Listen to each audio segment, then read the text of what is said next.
Hello नमस्कार साथियों, स्वागत है आपका अपने YouTube चैनल HS डेटा में।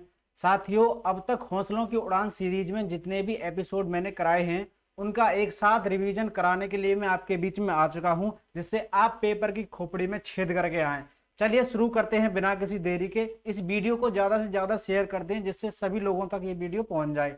चलिए शुरू करते हैं। खुद को इतना परफेक्ट बनाओ कि जिसने भी आपको ठुकराया है वह आपकी एक झलक देखने के लिए तरस जाए। क्या लाइन है। चलिए शुरू करते हैं। भारत में कुल कितनी शास्त्रीय भाषाएं हैं? इसका सही आंसर है ऑप्शन नंबर एच है। तमिल को 2004 में शामिल किया गया, सबसे पुरानी शास्त्रीय भाषा है तमिल। संस्कृत को 2005 में, कन्नड़ को 2006 में, तेलुगु कन्नड़ और तेलुगु दोनों को 2008 में, मलयालम 2013 में, ओडिसी को 2014 में शामिल किया गया। कथक नृत्य भारत के किस क्षेत्र से संबंधित है? यह है भारत के उत्तर भारत क्षेत्र से संबंधित। भारतनाट्यम तमिलनाडु के लिए, कथक उत्तर भारत का, कथकली केरल राज्य से संबंधित है, कुचिपुड़ी आंध्र प्रदेश से संबंधित है, मणिपुरी मणिपुर से, उड़ीसी उड़ीसा से, सत्रिया असम से और मोहिनीअट्टम केरल से। सबसे नवीनतम क्लासिकल डांस है सत्रिया।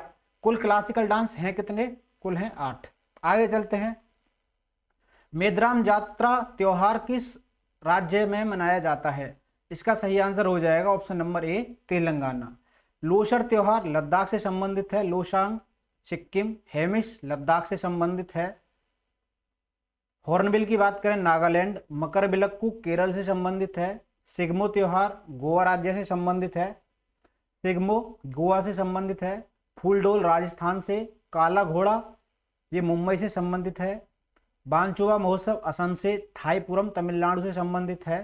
त्रिशूलपुरम त्योहार ये केरल से संबंधित है। मरु महोत्सव ये राजस्थान से संबंधित है।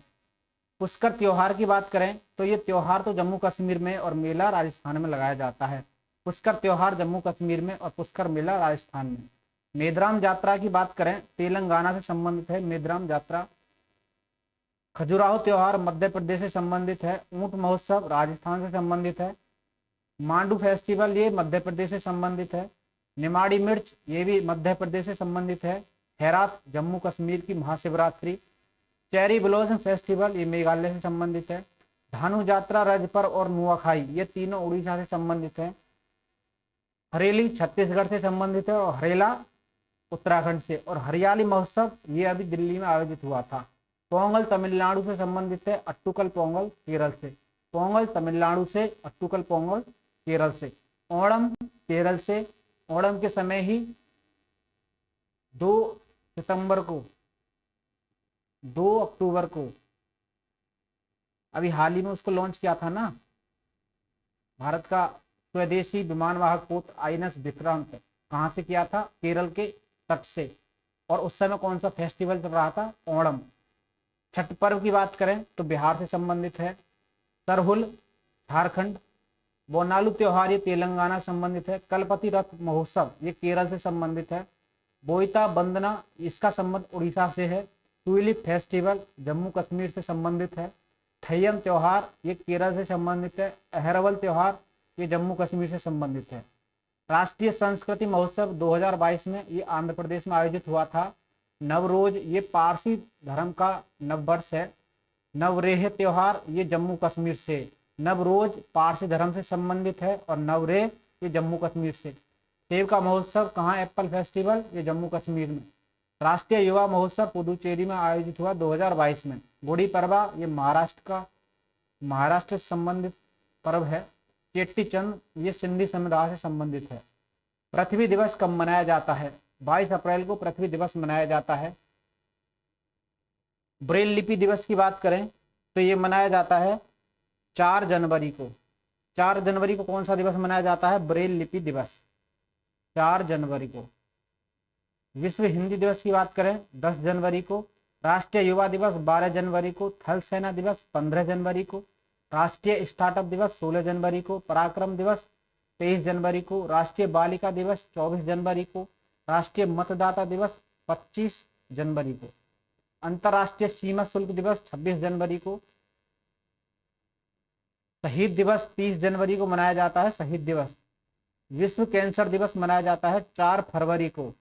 विश्व दलहन दिवस मनाया जाता है 10 फरवरी को। विश्व रेडियो दिवस और राष्ट्रीय महिला दिवस ये मनाए जाते हैं 13 फरवरी को। अंतर्राष्ट्रीय बाल कैंसर दिवस मनाया जाता है 15 फरवरी को। मृदा स्वास्थ्य कार्ड दिवस ये मनाया जाता है 19 फरवरी को। विश्व सामाजिक न्याय दिवस मनाया जाता है 20 फरवरी को। अंतर्राष्ट्रीय मातृभाषा दिवस 21 फरवरी को। राष्ट्रीय विज्ञान दिवस 28 फरवरी को। शून्य भेदभाव और विश्व नागरिक सुरक्षा दिवस ये मनाया जाता है 1 मार्च को। जन औषधि दिवस मनाया जाता है, ये मनाया जाता है 7 मार्च को, जन औषधि दिवस। वन्य जीव दिवस और विश्व श्रवण दिवस ये मनाया जाता है 3 मार्च को। राष्ट्रीय सुरक्षा दिवस की बात करें तो 4 मार्च को मनाया जाता है। अंतर्राष्ट्रीय महिला दिवस 8 मार्च को। उपभोक्ता अधिकारिता सप्ताह 14 से 20 मार्च के बीच में मनाया जाता है उपभोक्ता अधिकारिता सप्ताह। राष्ट्रीय टीकाकरण दिवस मनाया जाता है 16 मार्च को। विश्व गौरैया दिवस और अंतर्राष्ट्रीय खुशहाली दिवस ये दोनों दिवस मनाए जाते हैं 20 मार्च को। विश्व गौरैया दिवस और खुशहाली दिवस ये दोनों मनाए जाते हैं 20 मार्च को। अंतर्राष्ट्रीय वन दिवस 21 मार्च को। विश्व जल दिवस 22 मार्च को मनाया जाता है। विश्व मौसम विज्ञान दिवस, मौसम विज्ञान की बात करें तो ये मनाया जाता है 23 मार्च को। 23 मार्च को मनाया जाता है विश्व मौसम विज्ञान दिवस। 24 मार्च को मनाया जाता है विश्व क्षय रोग दिवस। विश्व रंगमंच दिवस 27 मार्च को मनाया जाता है। राष्ट्रीय समुद्री दिवस ये मनाया जाता है 5 अप्रैल को, राष्ट्रीय समुद्री दिवस। विश्व स्वास्थ्य दिवस 7 अप्रैल को मनाया जाता है। राष्ट्रीय पंचायती राज दिवस 24 अप्रैल को मनाया जाता है। और ये आपका पृथ्वी दिवस मनाया जाता है 22 अप्रैल को। विश्व श्रमिक दिवस मनाया जाता है 31 विश्व श्रमिक दिवस मनाया जाता है 31 मई को। आगे चलते हैं नेक्स्ट।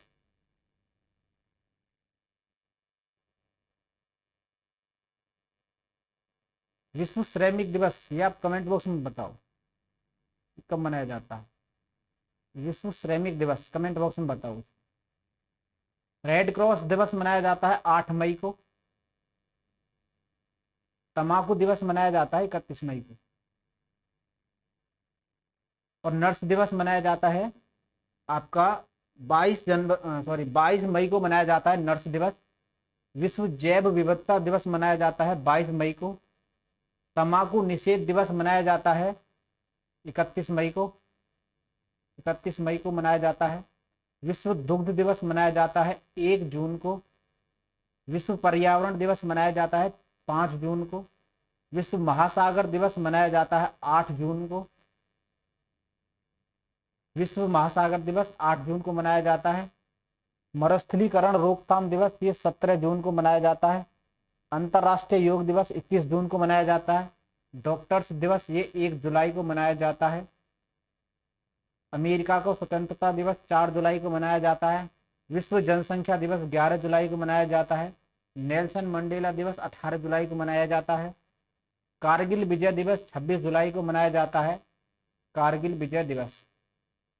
अंतर्राष्ट्रीय बाघ दिवस 29 जुलाई को मनाया जाता है। हिरोशिमा दिवस 6 अगस्त को मनाया जाता है। हिरोशिमा दिवस। नागासाकी दिवस और आदिवासी दिवस ये दोनों 9 अगस्त को मनाए जाते हैं। अंतर्राष्ट्रीय युवा दिवस और हाथी दिवस दोनों 12 अगस्त को मनाए जाते हैं। राष्ट्रीय खेल दिवस ये मनाया जाता है 29 अगस्त को। और शिक्षक दिवस मनाया जाता है 5 सितंबर। 5 सितंबर को मनाया जाता है शिक्षक दिवस। विश्व साक्षरता दिवस ये 8 सितंबर को मनाया जाता है। विश्व साक्षरता दिवस। राष्ट्रीय हिंदी दिवस 14 सितंबर को मनाया जाता है। लोकतंत्र और अभियंता दिवस, अभियंता यानी इंजीनियर्स डे, ये 15 सितंबर को मनाया जाता है। ओजोन दिवस 16 सितंबर को। पर्यटन दिवस मनाया जाता है 27 सितंबर को। पर्यटन दिवस मनाया जाता है 27 सितंबर को। अंतर्राष्ट्रीय अहिंसा दिवस ये मनाया जाता है 2 अक्टूबर को। गांधी जी की जयंती पर मनाया जाता है अंतर्राष्ट्रीय अहिंसा दिवस। वायुसेना दिवस मनाया जाता है 8 अक्टूबर को। अंतर्राष्ट्रीय बालिका दिवस 11 अक्टूबर को मनाया जाता है। और बालिका दिवस 24 जनवरी को मनाया जाता है। छात्र दिवस और नवाचार दिवस ये 15 अक्टूबर को मनाया जाता है। विश्व खाद्य दिवस 16 अक्टूबर को मनाया जाता है। संयुक्त राष्ट्र दिवस 24 अक्टूबर को। विश्व सुनामी जागरूकता दिवस 5 नवंबर को, 5 नवंबर को मनाया जाता है विश्व सुनामी जागरूकता दिवस। विश्व शौचालय दिवस 19 नवंबर को। संविधान दिवस और राष्ट्रीय दुग्ध दिवस ये मनाया जाता है 26 नवंबर को। विश्व एड्स दिवस मनाया जाता है 1 दिसंबर को। नौसेना दिवस मनाया जाता है आपका 4 दिसंबर को। विश्व मृदा दिवस मनाया जाता है 5 दिसंबर को। मानवाधिकार दिवस 10 दिसंबर को। विजय दिवस मनाया जाता है 16 दिसंबर को। किसान दिवस 22 दिसंबर को। राष्ट्रीय उपभोक्ता दिवस मनाया जाता है 24 दिसंबर को। और सुशासन दिवस मनाया जाता है 25 दिसंबर को। आगे चलते हैं। हाल ही में पृथ्वी अवलोकन उपग्रह EOS-04 किस यान के द्वारा प्रक्षेपित किया गया है? तो GSLV C-52 के द्वारा इसको लॉन्च किया गया है। GSLV C-52 के द्वारा। इसका आंसर हो जाएगा PSLV C-52। GSLV नहीं, PSLV। ऑप्शन नंबर ए इसका सही आंसर हो जाएगा। आगे चलते हैं। जैन धर्म के प्रथम तीर्थंकर कौन थे? तो ये थे भगवान ऋषभदेव। इनका एक और नाम है आदिनाथ, इनको आदिनाथ भी कहते हैं। इसमें कुल 24 तीर्थंकर थे। 24 में जो तीर्थंकर थे वो थे महावीर स्वामी और 23 में तीर्थंकर थे पार्श्वनाथ। भारत में कुल कितने हाई कोर्ट है? वर्तमान में कुल भारत में 25 हाई कोर्ट हैं। खाने का पाचन कहाँ से शुरू होता है? तो खाने का पाचन मुंह से शुरू होता है। पौधे श्वसन के दौरान कौन सी गैस छोड़ते हैं? पौधों की बात करें तो पौधे हों तो CO2 श्वसन के दौरान गैस छोड़ते हैं, और पौधे हों या मनुष्य हों ऑक्सीजन लेते हैं श्वसन के समय। तो इसका सही आंसर हो जाएगा ऑप्शन नंबर ए, कार्बन डाइऑक्साइड। ग्लूकोज का निर्माण पौधे में किस रूप में होता है? ये होता है स्टार्च के रूप में। टेबल शुगर किसे कहते हैं? तो इसका सही आंसर हो जाएगा सुक्रोज को कहते हैं टेबल शुगर। कृत्रिम शुगर किसे कहते हैं? इसका सही आंसर हो जाएगा ऑप्शन नंबर ए, सैकरीन। मनुष्य के शरीर में कौन सा अम्ल होता है? हाइड्रोक्लोरिक अम्ल। Option number B, HCl। निम्नलिखित में से अपकेंद्री बल का उदाहरण है? तो इसका सही आंसर हो जाएगा वॉशिंग मशीन अपकेंद्री बल का उदाहरण है। दूध से मक्खन निकालने में अपकेंद्री बल लगाया जाता है, अपकेंद्रीय बल। और मौत के जो कुएं आपने देखे होंगे मेला या कहीं ऐसे जगहों पर, तो इसमें होता है अभिकेंद्रीय बल का यूज। अभिकेंद्रीय बल का यूज होता है मौत के कुओं में। रॉकेट किस सिद्धांत पर कार्य करता है? न्यूटन की गति के तीसरे नियम पर। इसको क्रिया प्रतिक्रिया का नियम भी कहते हैं। मनुष्य के कान में कुल कितनी हड्डी होती है? ऑप्शन नंबर ए, 6 सही आंसर हो जाएगा। सूर्य और तारों की ऊर्जा का स्रोत नाभिकीय संलयन है। Option number C. मनुष्य में सुनने की क्षमता होती है 20 हर्ट्ज से 20,000 हर्ट्ज तक। Option number C. सौर ऊर्जा को विद्युत ऊर्जा में बदलने वाले यंत्र को कहते हैं photovoltaic cell. Option number A. पृथ्वी के केंद्र पर त्वरण का मान होता है 0। इलेक्ट्रॉन की खोज किसके द्वारा की गई थी? थॉमसन के द्वारा। प्रोटॉन की खोज तो गोल्डस्टीन ने की थी, लेकिन इसका नामकरण जो किया था वो किया था रदरफोर्ड के द्वारा। जंग लगने पर लोहे का भार बढ़ जाता है। विटामिन ए की कमी से होता है रतौंधी रोग। विटामिन ए का रासायनिक नाम है रेटिनॉल। इसकी कमी से रतौंधी रोग होता है। इसके स्रोत हैं गाजर।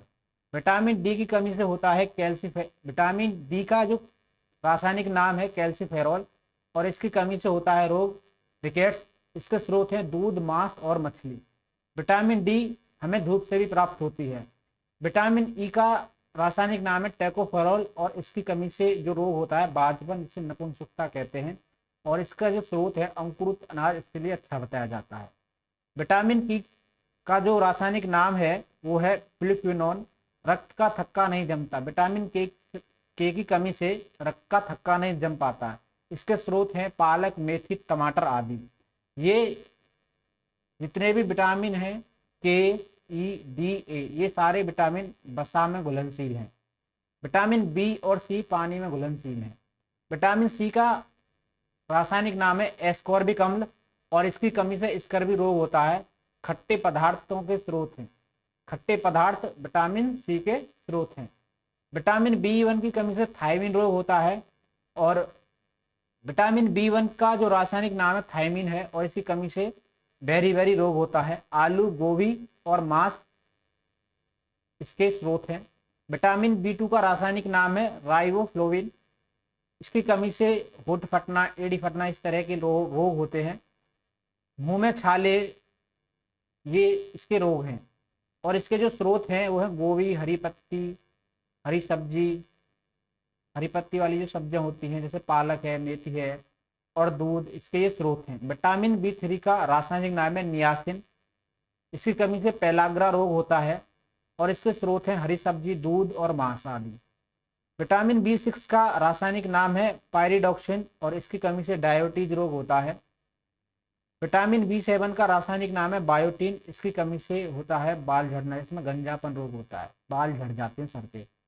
विटामिन B12 का रासायनिक नाम है साइनोकोबालामिन। इसकी कमी से होता है एनीमिया रोग, और इसमें बकरी की कलेजी और पनीर इसके स्रोत हैं। कामाख्या माता मंदिर में कौन सा मेला लगता है? अंबुबाची का मेला लगता है, और ये स्थित कहाँ है? ये असम में स्थित है, गुवाहाटी के पास में। हाल ही में उत्तर प्रदेश में पंचामृत योजना को लागू किया गया है। इसका संबंध किस फसल से है? तो इसका सही आंसर हो जाएगा गन्ना। उत्तर प्रदेश की राजधानी लखनऊ गोमती नदी के किनारे स्थित है। कुल क्षेत्रफल 2,40,928 वर्ग किलोमीटर है। कुल जनसंख्या 19,98,12,341 है, जिसमें पुरुष है 10,44,80,510 और महिलाएं हैं 9,53,31,831। लिंगानुपात है 912 प्रति 1,000 पर। जनसंख्या घनत्व बात करें तो 829 किलोमीटर स्क्वायर में। 10 की वृद्धि दर है 2001 से 2011 के बीच में 20.2%। साक्षरता है उत्तर प्रदेश की 67.7%, और यहाँ का हाई कोर्ट है प्रयागराज। 10 मंडल हैं उत्तर प्रदेश में और 75 जिले हैं। लोकसभा की 80 सीटें, राज्यसभा की 31 सीटें हैं उत्तर प्रदेश में, और विधानसभा की 403 सीटें हैं, जो भारत में सबसे अधिक हैं। राज्य के पशु बारहसिंगा है मध्य प्रदेश का और उत्तर प्रदेश का। राज्य के पक्षी उत्तर प्रदेश का सारस है। राज्य के वृक्ष अशोक है। राज्य के पुष्प कमल का फूल है। दुधवा राष्ट्रीय उद्यान लखीमपुर खीरी में स्थित है, एकमात्र राष्ट्रीय उद्यान है उत्तर प्रदेश का। नरोरा परमाणु ऊर्जा ये बुलंदशहर में स्थित है। जेवर एयरपोर्ट ये गौतम बुद्ध नगर में आता है, जो एशिया का सबसे बड़ा एयरपोर्ट बनने जा रहा है। उत्तर प्रदेश के पर्यटक स्थल यह ताजमहल, आगरा की आन बान शान, इसका निर्माण शाहजहां ने कराया था, और इसको 1983 में यूनेस्को की विश्व धरोहर सूची में शामिल किया गया है।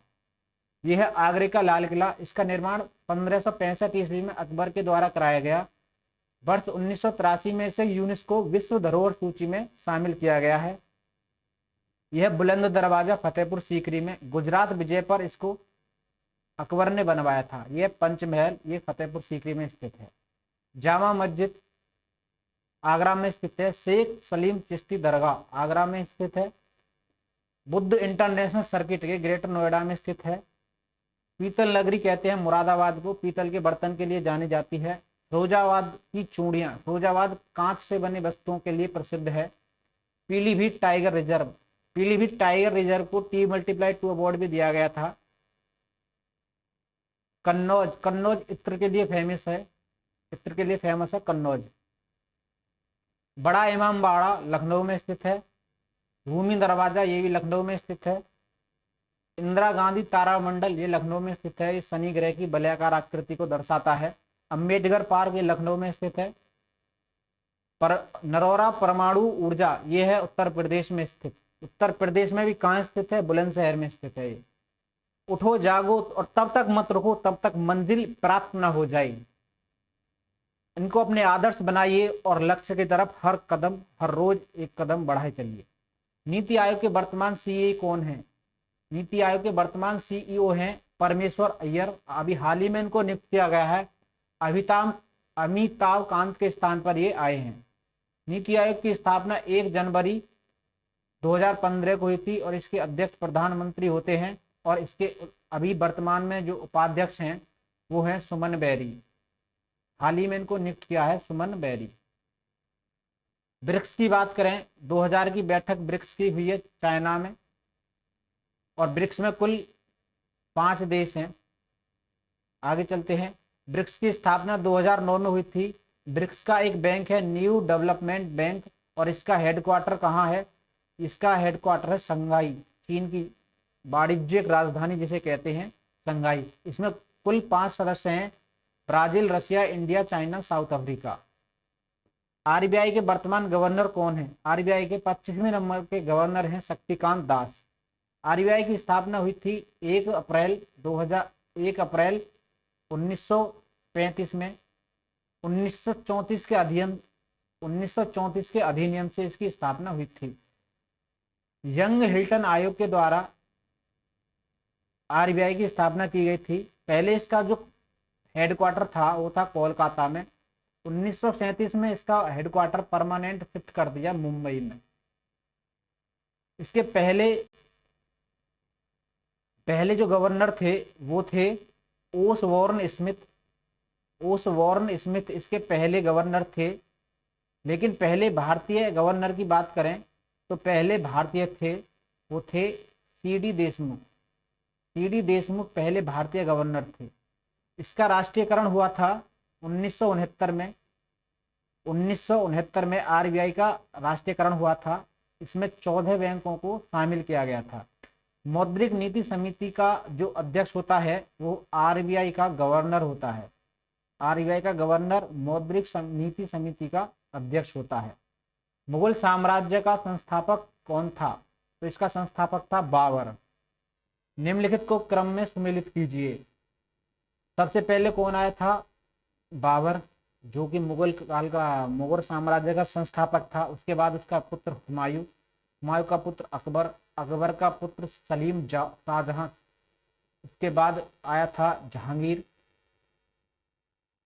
उसके बाद आया था अकबर के पुत्र का नाम था जहांगीर, जिनको सलीम भी कहते थे। उसके बाद आया 5। फिर उसके बाद आया था शाहजहां, और उसके बाद आया था औरंगजेब। 3, 2, 1, 5, 6, 4। ऑप्शन नंबर सी इसका सही आंसर हो जाएगा। अंतरराष्ट्रीय सौर गठबंधन का मुख्यालय कहाँ स्थित है? तो ये भारत के गुरुग्राम में स्थित है, और इसमें कुल 102 सदस्य हैं और 101 में इम्पोर्टेंट है जो अमेरिका है। ऑस्ट्रेलियन ओपन पुरुष ग्रैंड स्लैम किसने जीता है 2022 का? तो ये राफेल नडाल के द्वारा जीता गया। ये हैं किस देश के? ये स्पेन के हैं। एशले बाल्टी, इन्होंने 2022 का महिला ग्रैंड स्लैम जीता है। फ्रेंच ओपन की बात करें 2022 की, पुरुष को राफेल नडाल ने जीता है और महिला को ईगा स्वियाटेक के द्वारा जीता गया है। विंबलडन ओपन 2022 में पुरुष में नोवाक जोकोविच के द्वारा जीता गया है, और महिला में एलिना रिबाकिना, ये कजाकिस्तान की हैं। यह एलिना रिबाकिना कजाकिस्तान की हैं, और ये एकमात्र ऐसी महिला हैं जो पहली एशियाई महिला हैं जिन्होंने विंबलडन ओपन जीता है। अमेरिकन ओपन की बात करें, पुरुष में कार्लोस अल्कराज के द्वारा जीता गया है, और महिला में ईगा स्वियाटेक के द्वारा जीता गया है। One nation one ration card योजना के तहत 36वां राज्य कौन सा बन गया है? तो 36वां राज्य असम है, जिन्होंने one nation one ration card योजना को लागू किया है। राज्यसभा का सभापति अपना त्यागपत्र किसको देता है? ये देता है राष्ट्रपति को। भारत में कौन सा राज्य हीरे का सबसे बड़ा उत्पादक है? Madhya Pradesh, option D. निम्नलिखित में कौन सा यूरोपीय कंपनियों का आगमन का क्रम है? तो सबसे पहले कौन आया था? पुर्तगाली। उसके बाद अंग्रेज आए थे। उसके बाद आया था डच। फिर उसके बाद आए थे डेनिश के बाद आए थे फ्रांसीसी, और फ्रांसीसी के बाद आए थे स्वीडिश। 1, 3, 2, 4, 5, 6। ऑप्शन नंबर ए इसका सही आंसर हो जाएगा। असुमिलित को पहचानिए। आर्य समाज के जो संस्थापक हैं स्वामी दयानंद सरस्वती, सही है। आत्मीय सभा के संस्थापक हैं राजा राम मोहन राय, ये भी सही है। प्रार्थना समाज के आत्माराम पांडुरंग और एम.जी. रानाडे, ये भी सही है। रामकृष्ण मिशन के संस्थापक हैं स्वामी विवेकानंद, ये भी सही है। ब्रह्म समाज के संस्थापक हैं राजा राम मोहन राय। सत्यशोधक समाज के संस्थापक हैं ज्योतिबा फूले, ये सारे सही हैं, इनमें से कोई नहीं आंसर हो जाएगा। कौन असुमेलित है? बंगाल का प्रथम गवर्नर रॉबर्ट क्लाइव, बंगाल का प्रथम governor general Warren Hastings, Bharat का प्रथम governor general William Bentinck, Bharat का प्रथम वायसराय कैनिंग, स्वतंत्र भारत का प्रथम गवर्नर सी राजगोपालाचारी, ये गलत हो जाएगा। स्वतंत्र भारत के पहले भारतीय हैं सी राजगोपालाचारी। स्वतंत्र भारत का पहला गवर्नर जनरल कौन बना था? माउंटबेटन। माउंटबेटन स्वतंत्र भारत का पहला गवर्नर जनरल था। और पहले भारतीय कौन थे? भारतीय थे सी राजगोपालाचारी। केवल 5, ऑप्शन नंबर डी इसका सही आंसर हो जाएगा। राह संघर्ष की जो चलता है वही संसार को बदलता है, जिसने रातों में जंग जीती है सूर्य बनकर वही निकलता है। आगे चलते हैं इसी जोश के साथ। फ्रेंड्स, वीडियो को ज्यादा से ज्यादा शेयर कर दीजिए, ये काफी इंपोर्टेंट वीडियो आपके एग्जाम के लिए, इससे सभी का फायदा हो सके, ज्यादा से ज्यादा इसको शेयर कर दीजिए। मालाबार युद्ध अभ्यास किस संगठन के द्वारा आयोजित किया जाता है? Option number B, quad. Quad में टोटल 4 देश हैं, India, Japan, USA America, India, Japan, USA और आपका ऑस्ट्रेलिया। सूर्य किरण युद्ध अभ्यास ये होता है भारत और नेपाल के मध्य, भारत और नेपाल के मध्य होता है सूर्य किरण अभ्यास। सिलीनेक्स की बात करें, सिलीनेक्स और मित्र शक्ति ये दोनों होते हैं भारत और श्रीलंका के मध्य, भारत और श्रीलंका के मध्य होते हैं सिलीनेक्स और मित्र शक्ति। बोंगो सागर ये भारत और बांग्लादेश के मध्य होता है, भारत और बांग्लादेश के मध्य होता है बोंगो सागर। सिम्बेक्स भारत और सिंगापुर के मध्य होता है सिम्बेक्स, सिम्बेक्स एक्सरसाइज भारत और सिंगापुर के मध्य होती है। सिटमैक्स की बात करें, भारत, थाईलैंड और सिंगापुर ये 3 देशों के मध्य होती है, भारत, सिंगापुर और थाईलैंड इन तीनों के मध्य होती है सिम्बेक्स एक्सरसाइज। शक्ति की बात करें, भारत और फ्रांस के मध्य होती है शक्ति, भारत और फ्रांस के मध्य होती है। समुद्र शक्ति और गरुड़ शक्ति ये होती है भारत और इंडोनेशिया के मध्य होती है समुद्र शक्ति और गरुड़ शक्ति। पिच ब्लैक भारत और ऑस्ट्रेलिया के मध्य होती है, पिच ब्लैक एक्सरसाइज भारत और ऑस्ट्रेलिया के मध्य। ऑपरेशन संकल्प ये अरब सागर में हुआ था भारत की नौसेना के द्वारा। एक्वेरिन ये भारत और मालदीव में आयोजित होती है, भारत और मालदीव के द्वारा ये आयोजित होती है। एक्वेरिन एक्सरसाइज भारत और मालदीव के द्वारा होती है आयोजित। आगे चलते हैं। खंजर की बात करें तो भारत और किर्गिस्तान के मध्य होती है खंजर एक्सरसाइज, भारत और किर्गिस्तान के मध्य। युद्ध अभ्यास, इस एक्सरसाइज का नाम ही युद्ध अभ्यास है, ये होती है भारत और अमेरिका के मध्य। वज्र प्रहारी भारत और अमेरिका के मध्य होती है। अल नजा और ईस्टर्न ब्रिज ये दोनों होती हैं भारत और ओमान के मध्य, अल नजा और ईस्टर्न ब्रिज। एक्स बिन बैक्स ये होती है भारत और फ्रांस के मध्य, एक्स बिन बैक्स। एक्स बिन बैक्स की अगर बात करें तो भारत और वियतनाम के मध्य होती है, भारत और वियतनाम के मध्य एक्स बिन बैक्स। उदार शक्ति, इसका आयोजन होता है भारत और मलेशिया के मध्य, भारत और मलेशिया के मध्य होता है उदार शक्ति। काजिंद भारत और कजाकिस्तान, नाम से ही स्पष्ट है कजाकिस्तान, भारत और कजाकिस्तान। हैंड इन हैंड ये होती है भारत और चाइना के मध्य, ड्रैगन भारत और चाइना के मध्य। इंद्र भारत और रूस के मध्य होती है, इंद्र भारत और रूस। डस्टलिक भारत और उज्बेकिस्तान के मध्य होती है, डस्टलिक भारत और उज्बेकिस्तान के मध्य होती है डस्टलिक एक्सरसाइज। सुरक्षा कवच ये भारत की सेना यानी भारतीय सेना और महाराष्ट्र पुलिस के मध्य हुई थी सुरक्षा कवच एक्सरसाइज, महाराष्ट्र पुलिस। आगे चलते हैं। सैन्य अभ्यास समुद्र साझेदारी MPX ये भारत और फ्रांस के मध्य होता है, भारत और फ्रांस के मध्य होता है और भारत और जापान के मध्य होता है। MPX एक्सरसाइज भारत और फ्रांस के मध्य भी होती है और भारत और जापान के मध्य भी होती है। मिलन 2022 ये बहुराष्ट्रीय अभ्यास है, बहुराष्ट्रीय साझेदारी अभ्यास है, और ये 2022 में विशाखापट्टनम में इसको आयोजित किया गया था। धर्म गार्जियन ये भारत और जापान के मध्य होता है, धर्म गार्जियन। लामित ये 2022 ये भारत और सेशल्स के मध्य हुआ था, भारत और सेशल्स के मध्य हुआ था लामित ये 2022। वरुण, गरुड़ और शक्ति ये तीनों एक्सरसाइज भारत और फ्रांस के मध्य होती है। वरुण, गरुड़ और शक्ति, वरुण शक्ति और गरुड़ शक्ति ये भारत और इंडोनेशिया के मध्य, वरुण, गरुड़ और शक्ति ये भारत और फ्रांस के मध्य होती है। संप्रीति एक्सरसाइज भारत और बांग्लादेश के मध्य होती है, संप्रीति एक्सरसाइज। निम्नलिखित में से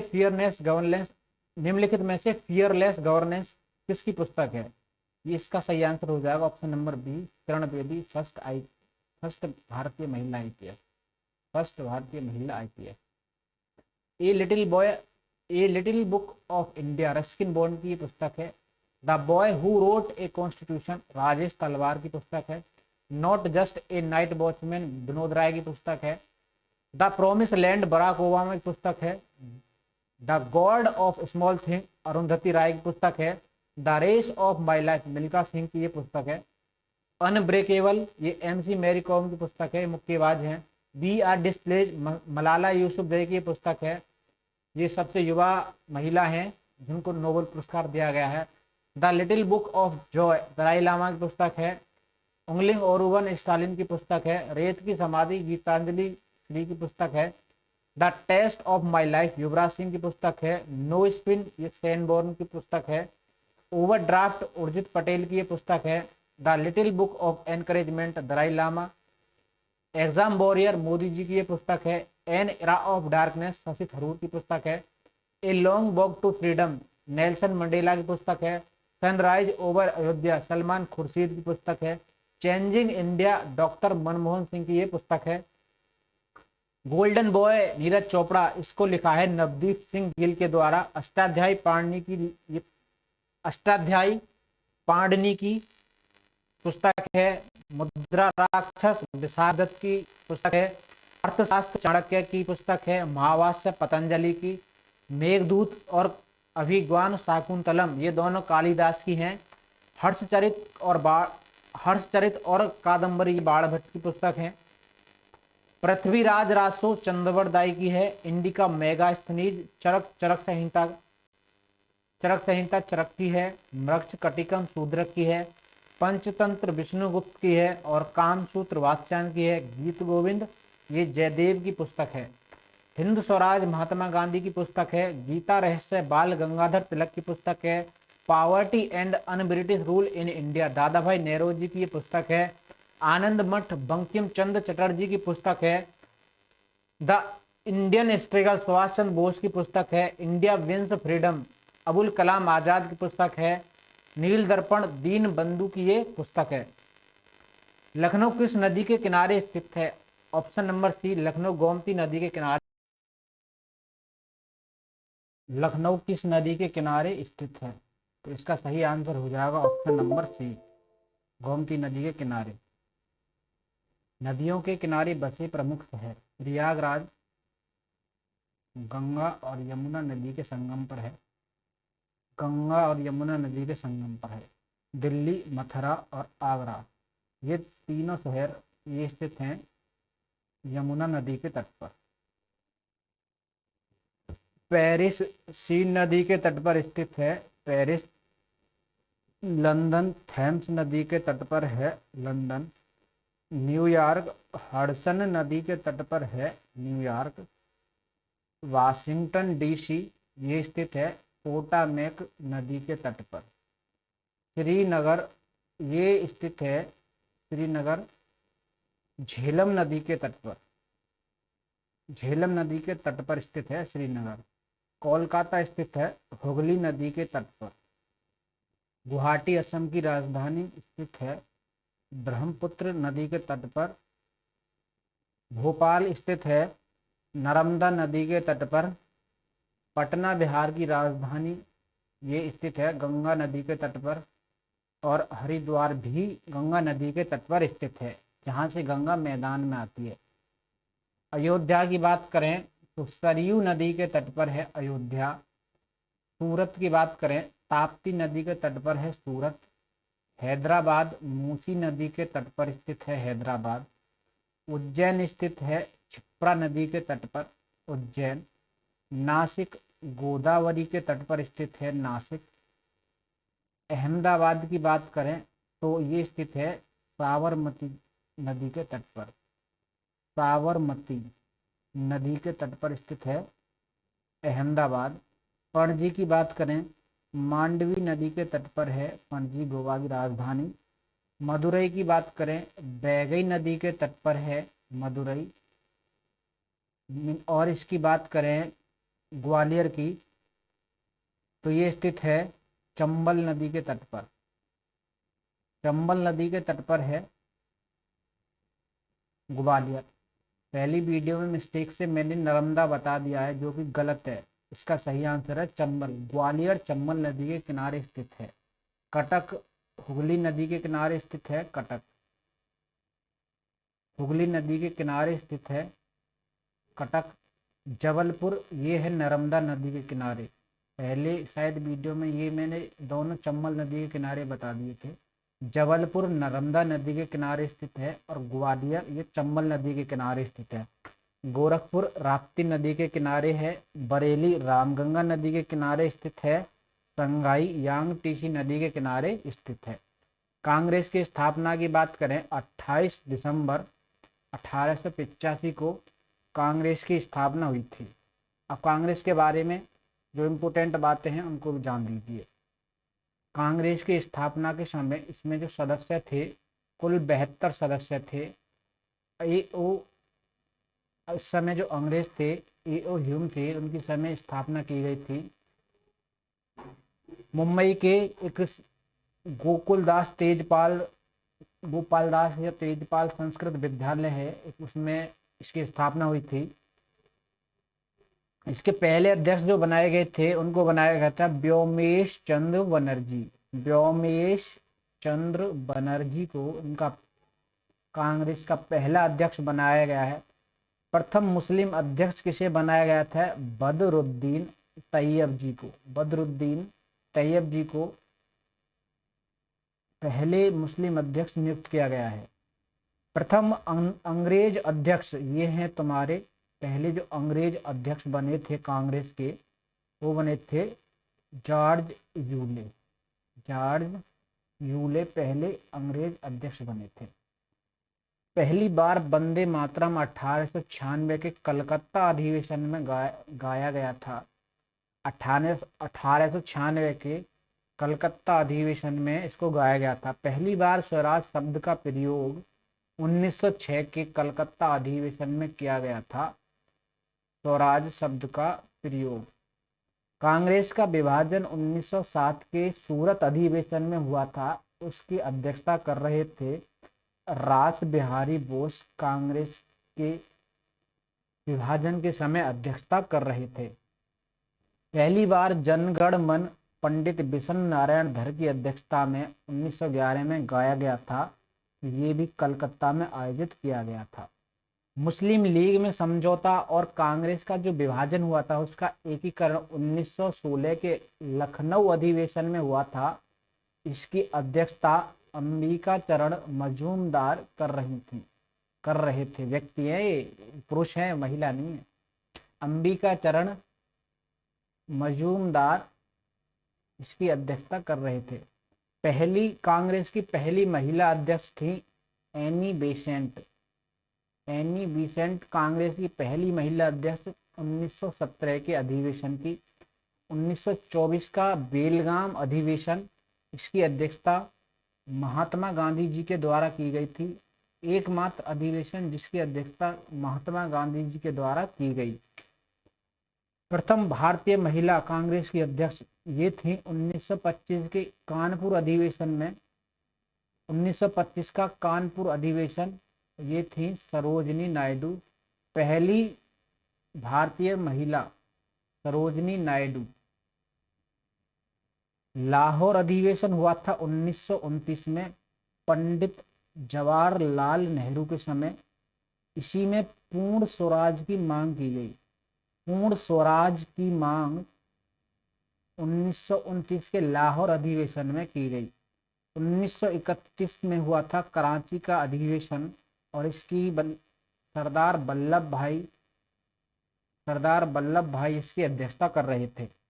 फैजपुर का अधिवेशन 1937 में हुआ था, एकमात्र अधिवेशन जो गांव में आयोजित हुआ है।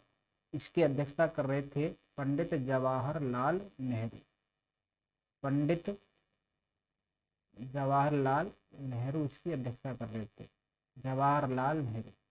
हरिपुरा अधिवेशन 1938 में हुआ था, सुभाष चंद्र बोस इसकी अध्यक्षता कर रहे थे, सुभाष चंद्र बोस। और इसकी अध्यक्षता सुभाष चंद्र बोस ने बीच में ही छोड़ दी थी। एकमात्र ऐसा अधिवेशन है जिसकी अध्यक्षता सुभाष चंद्र बोस के द्वारा की गई। पट्टाभी सीतारामैया के द्वारा 1948 में स्वतंत्र भारत में ये अध्यक्षता कर रहे थे। पहला अधिवेशन था कांग्रेस का स्वतंत्र भारत में, इसकी अध्यक्षता कौन कर रहे थे? पट्टाभी सीतारामैया।